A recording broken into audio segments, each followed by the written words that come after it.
Hello everyone, kami dari kelompok 7 yang berjudulkan Hubungan Sistem Informasi Manajemen dengan Pendekatan Pengembangannya. Sebelumnya, kami dari kelompok 7 ingin memperkenalkan diri kami dulu.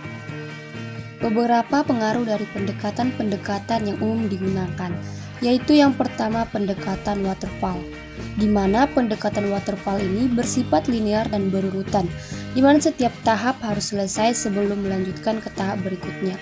Model ini cocok untuk proyek yang memiliki kepersyaratan yang sangat jelas dan tidak mungkin berubah selama proses pengembangan. Yang kedua yaitu pendekatan agile, mengutamakan fleksibilitas, interaksi tim, dan pengembangan secara iteratif, sehingga sangat cocok untuk proyek yang kompleks dan mengalami perubahan kebutuhan secara dinamis. Yang ketiga adalah pendekatan Scrum, di mana pendekatan Scrum adalah kerangka kerja agile yang memfokuskan pada pembagian proyek menjadi sprint pendek yang memungkinkan evaluasi dan penyesuaian secara berkelanjut. Yang keempat yaitu pendekatan Rapid Application Development atau RAD, adalah pendekatan pengembangan cepat yang bertujuan untuk menghasilkan sistem yang dapat diuji dan disesuaikan dengan cepat, cocok untuk proyek dengan implementasi yang sangat singkat. Dan yang kelima yaitu pendekatan DevOps, di mana pendekatan DevOps adalah pendekatan yang menekankan integrasi antara pengembangan dan tim operasional dalam siklus pengembangan. Dengan menggunakan DevOps, organisasi dapat mengotomatisasikan proses pengujian dan pengiriman sistem, yang memungkinkan sistem informasi manajemen untuk diperbarui secara berkelanjutan. Nah, sekarang kita masuk ke dalam kelebihan dan kekurangan dari berbagai pendekatan pengembangan sistem informasi manajemen. Yang pertama yaitu pendekatan agile, yang dimana kelebihannya yang pertama mampu beradaptasi dengan perubahan kebutuhan di tengah proyek melalui proses iteratif. Yang kedua mengutamakan kolaborasi antara pengembang dan pengguna. Yang ketiga waktu pengembangan cenderung lebih cepat. Untuk kekurangannya yang pertama yaitu membutuhkan keterlibatan pengguna secara efektif di setiap interaksi.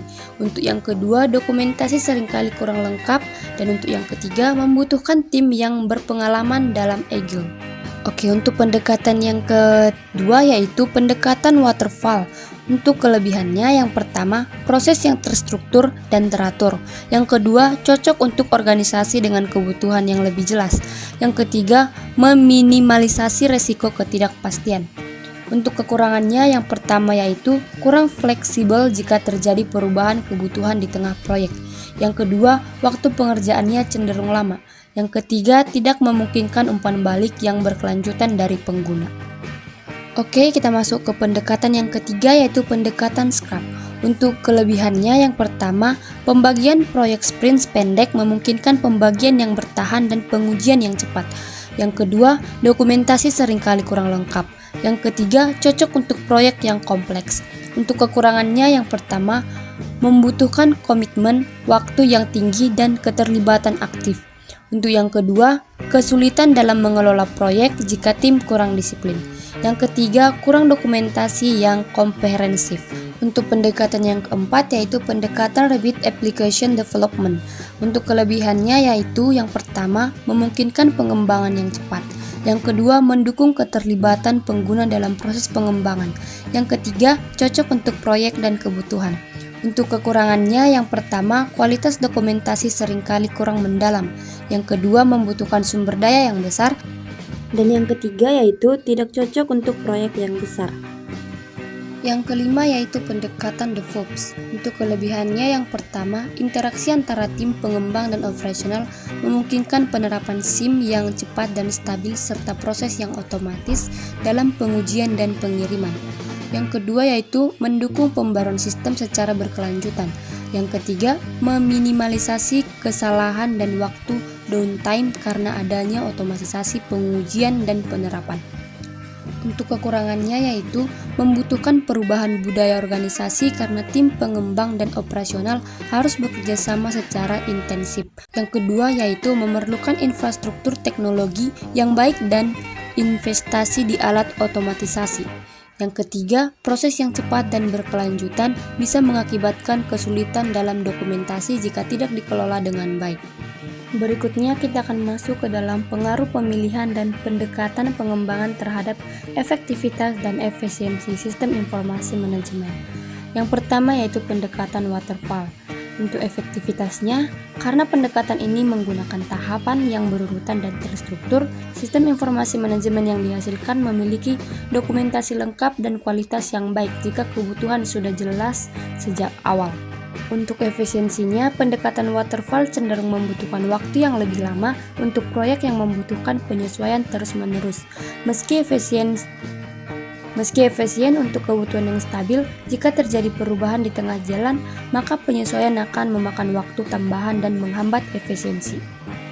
Yang kedua yaitu pendekatan EGLI, di mana efektivitasnya yaitu yang mendukung pengembangan yang berorientasi pada penggunaan yang interaktif, sehingga memungkinkan sistem informasi manajemen untuk lebih responsif terhadap kebutuhan manajemen yang berkembang dan mampu menyediakan data yang relevan untuk pengambilan keputusan secara real-time maupun secara berskala. Efisiensinya, dengan memecah proyek menjadi iteratif singkat, EGLI memungkinkan pengembangan fitur-fitur penting yang langsung bisa diuji dan digunakan. Hal ini mempercepat proses pengembangan, tetapi membutuhkan komitmen tinggi dari pengguna untuk memberi umpan balik secara berskala.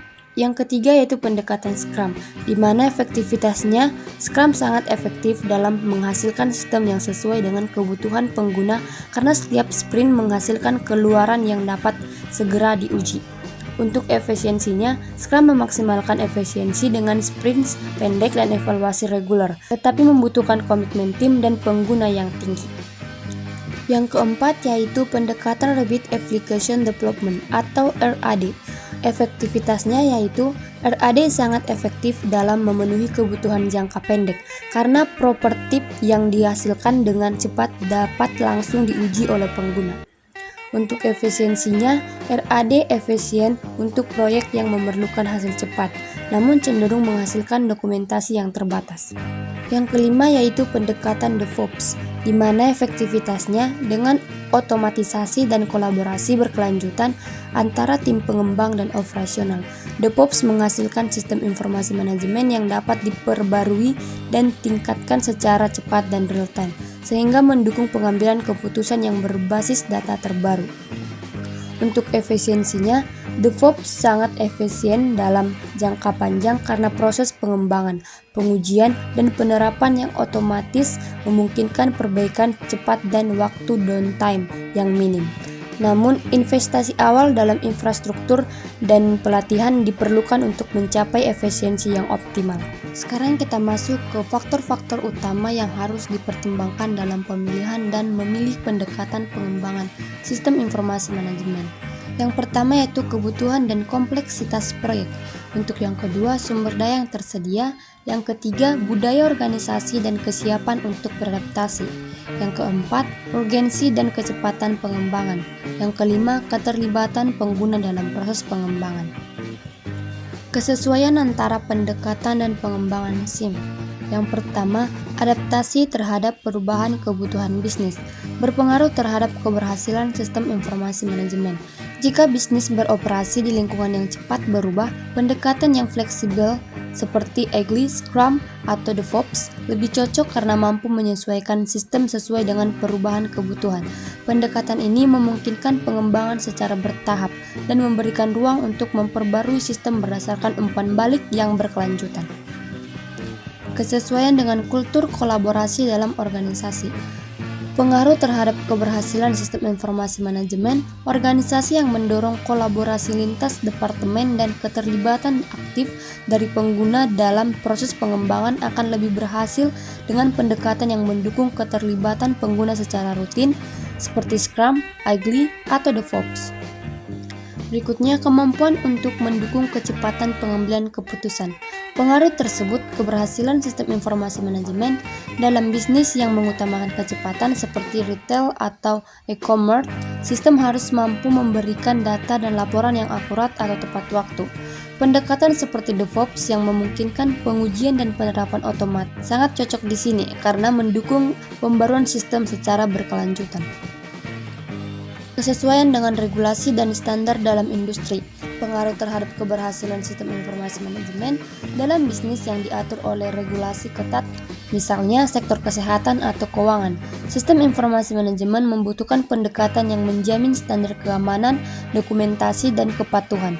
Pendekatan waterfall atau DevOps cenderung lebih cocok untuk memengaruhi persyaratan ini, karena waterfall menawarkan struktur yang terdefinisi dan dokumentasi lengkap, sementara DevOps menyediakan keamanan dan keberlanjutan melalui otomatisasi pengujian. Dan untuk yang terakhir yaitu kemampuan mengelola risiko proyek. Pengaruhnya terhadap keberhasilan sistem informasi manajemen, pendekatan yang sesuai dengan profil risiko organisasi akan membantu dalam mengelola risiko proyek dengan lebih baik. Pendekatan yang memungkinkan penyesuaian di setiap tahapan seperti Agile atau Scrum dapat memitigasi risiko di lingkungan bisnis yang kurang stabil. Sementara itu, jika organisasi lebih berorientasi pada kepastian hasil, waterfall dapat menjadi pilihan tepat karena tahapan jelas dan terdokumentasi. Thank you for watching guys. Bye bye.